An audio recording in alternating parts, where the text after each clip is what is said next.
So I was thinking about what I would title this video.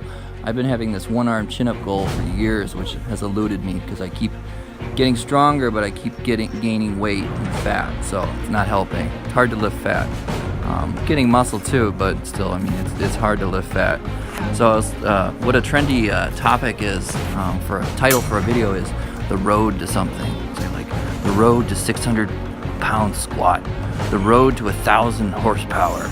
I was thinking of the road to one-arm chin-up training, but oh man, I hate how trendy and corny that sounds. So I was gonna call it as a joke, the road to SDFU. I thought that would be funny, but nah, I'll call it something else.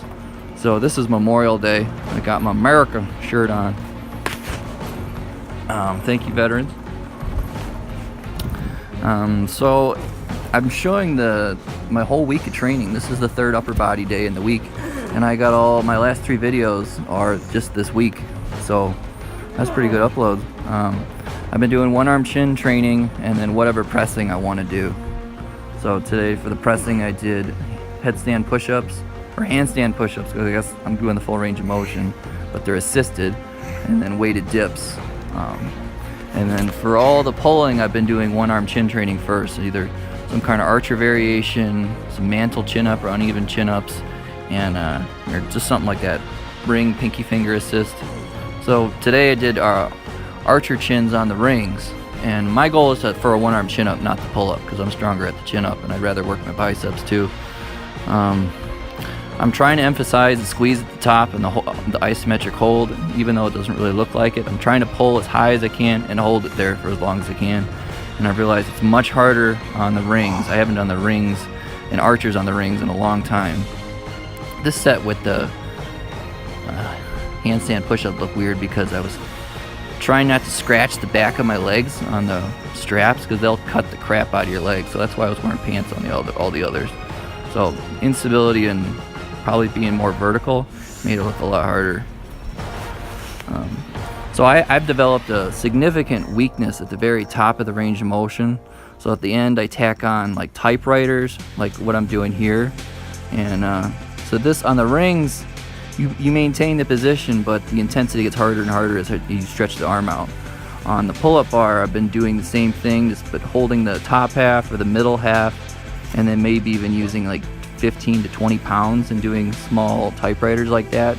I also do uneven chin-ups, or top half of the range of motion chin-ups from the middle to the very top. I do the same thing with one-arm pull-downs on a lat pull-down machine. I do heavy one-arm pull-downs. I did that 2 days ago.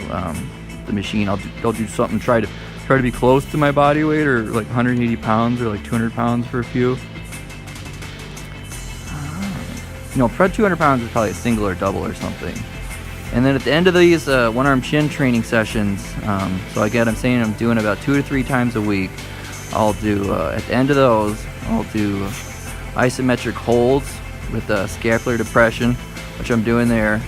And then I might try the scapular pull-up with the dynamic retraction and elevation and depression. So just like the scapula pull-up, I think what it's called. And then towards the even further of the workout, when I'm doing like arms, at that point, I'll jump on the bar and do some depression and retraction, which kind of looks like a mini front lever pull. For the Pelican curls, warm the fudge up. Okay, warm up your arms and your elbows more than you think. I do band curls and band tricep extensions and lateral raises at the beginning of every workout, probably about 4 sets of 20 or maybe 6 sets of 20, just whatever I feel like to kind of get a mind muscle connection, and also just really warm up my elbows. I got biceps and triceps tendonitis at the same time from doing heavy like easy bar curls and paired with skull crushers up to like 160 pounds on skull crushers, and did those way too often, too heavy too often, and killed my elbows. So I had tendonitis for like 6 months. Pelican curls with this mini band felt really nice. There's something about the angle in that it doesn't quite feel the same if you step forward. You can step forward to make this easier too and not use the band, but the line of pull is just slightly different, and plus your feet slide around like crazy.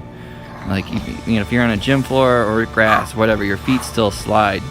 But again, this is just a really good exercise for bicep hypertrophy and just strength. It probably won't exactly carry over to like one arm chin up strength, because the hardest part of the chin up is the very top with like the near maximal elbow flexion, and then the Pelican curl, the hardest part is towards the extension, so very little elbow flexion. So like right there is the hardest part. So it's not really matching the strength curve, but it's just an awesome exercise. I felt like doing it today. If I could do the full Pelican curl or an elevator, that would be like a lifetime goal. The elevator would be. So back to the one arm chin up training again. I've been mostly doing concentrics because I'm not really strong enough to do an isometric without an assistance. 30 pounds ago, I could do an isometric hold for like 2 or 3 seconds, and then with that extra weight, I haven't been able to do it. So I've been losing some weight. Yes, I've been losing some weight right now, but I still need about 10-20 pounds to go. So wish me good luck. So sorry about that. I mispronounced that word, and then I got a little East Indian for a second. So I was saying I'm not quite strong enough to do the isometrics. I'm working on them with the Typewriters, and then just trying to slowly take my hand away back and forth. And when I get strong enough to do that, I'll be doing more isometrics. I'll probably start doing some more weighted chins, just to see where I'm at and how my strength is going, because I haven't done those in a while, and those are usually my thing. I've been doing multiple sets of low reps. That's how I've been liking to do it. Maybe like 8 sets of 4 reps is what I did on Friday, and today I did just 4 sets. And then I keep progressing with the shoulder exercises, to having that scapular strength to be able to control the rotation from when you're pulling up and then trying to get your chin fully up on the bar. Thanks guys, keep checking me out and following me on my road to one arm chin up. Da da da.